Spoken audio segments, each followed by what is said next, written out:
This is a CBS News special report. I'm Major Garrett in Washington. Good day, everyone. We're coming on the air now with breaking news. As the 119th Congress convenes on Capitol Hill, you see the House floor right there.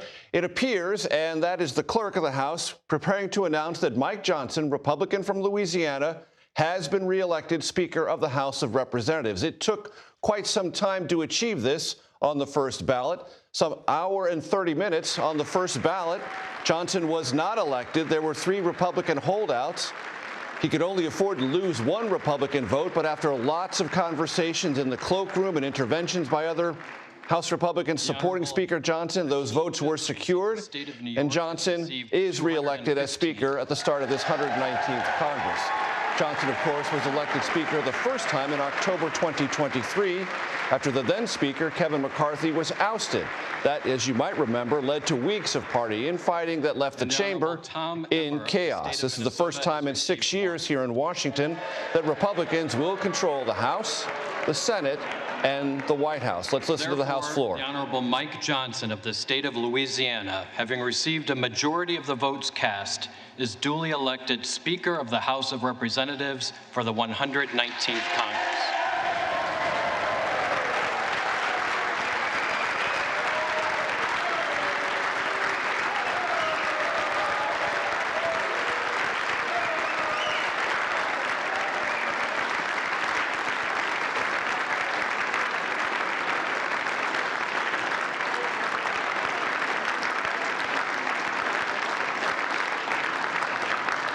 The clerk appoints the following committee to escort the Speaker-elect to the chair.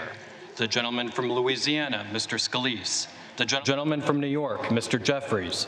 The gentleman from Minnesota, Mr. Emmer.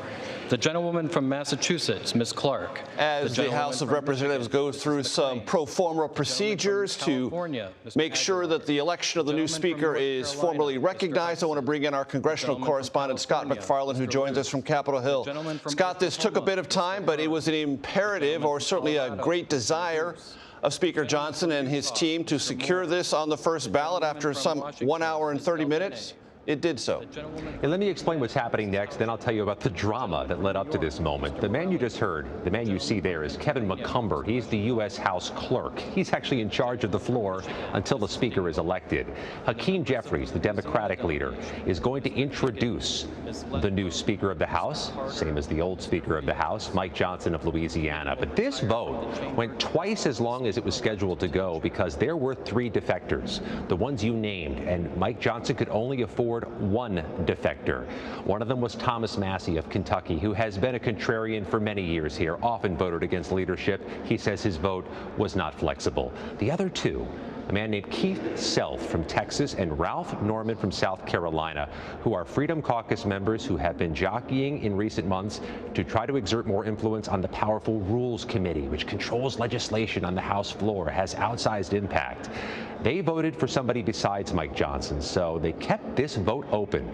And moments ago, Ralph Norman of South Carolina and Keith Self of Texas came back to the clerk, changed their vote to Johnson, and by a 1-vote margin, the narrowest possible, Mike Johnson resumes his position as Speaker of the House. But Major, there's a bigger story here. Those members have just marked their territory for the months to come. They have shown how fragile this remarkably narrow majority is for House Republicans, even as Trump takes office. And there are much more challenging votes to come than picking a speaker, including the debt ceiling, funding through the border, and other initiatives Trump wants quickly.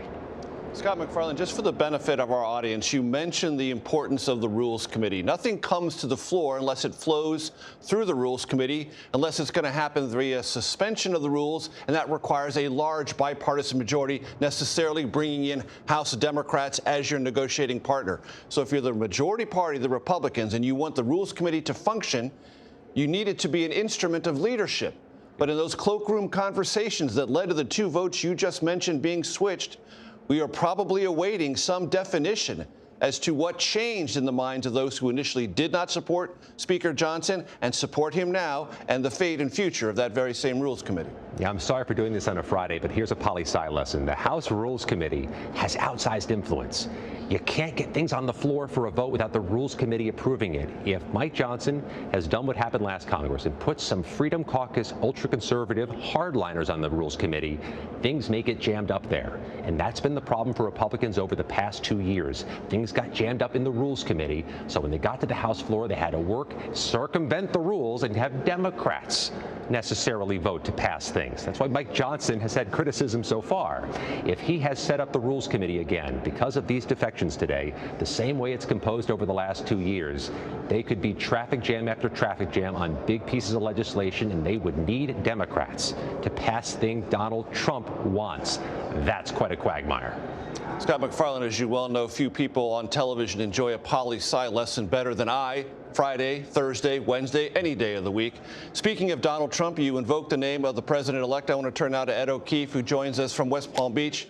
He's our senior political and White House correspondent.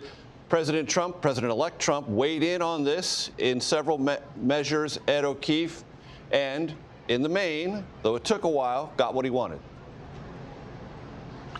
He did, but for lack of a better term, Major, this was messy. And it's a preview of things to come as Republicans take total control of Washington. While he did win by just one vote, Speaker Johnson demonstrated here how difficult it's going to be to get agreement among fellow Republicans on big things going forward, whether it's a new tax plan, whether it's a big budget resolution that will include the language-changing immigration policy that the president-elect campaigned on and expects to be passed quickly by a Republican-controlled Congress, whether it's a suite of other policy issues with which there's big disagreement among congressional Republicans over how to proceed. This is a president that wants to move quickly, expects Congress to move quickly, that has added more days to its legislative calendar in the first months of this new year to do so. But what we saw today was a demonstration of how difficult that is. And consider the fact that a president-elect who won millions more votes than all congressional Republicans combined, raised hundreds of millions of dollars more than they did, and said, I want this speaker elected, struggled today and in the last few days to ensure that there were enough votes there for him. A win is a win, but it was messy, and it's a good demonstration of what's to come. We know the president-elect was on the phone this morning with some of those holdout lawmakers trying to get them to yes. It appears to have worked. There were phone calls reportedly here in the last hour or so between officials here in Palm Beach and there in Washington to get those lawmakers over the line. But it's a reminder that given the closely divided nature of the House, where there are going to be 3 Republican vacancies very soon because those 3 are set to take positions in the Trump administration, and where there's only a 3-vote margin over in the Senate with a handful of moderates who may swing one way or the other, we are entering a very closely divided, if Republican-controlled time in Washington that could lead to a lot of messiness as Republicans try to achieve their goals. As we think about this messiness, one thing that the Trump transition wanted to avoid, as you well know, Ed O'Keefe, is any messiness leading up to January 6th, where the Congress needs to be fully organized to certify President-elect Trump's election. That's now going to happen in regular order come Monday. To recap for everyone, Congressman Mike Johnson, Republican from Louisiana, has just been narrowly reelected Speaker of the House of Representatives. This after 2 Republican congressmen changed their votes. Our coverage on this matter will continue on CBS News 24/7, your local news, and of course, a wrap-up tonight on the CBS Evening News. This has been a CBS News Special Report. I'm Major Garrett in Washington. Good day.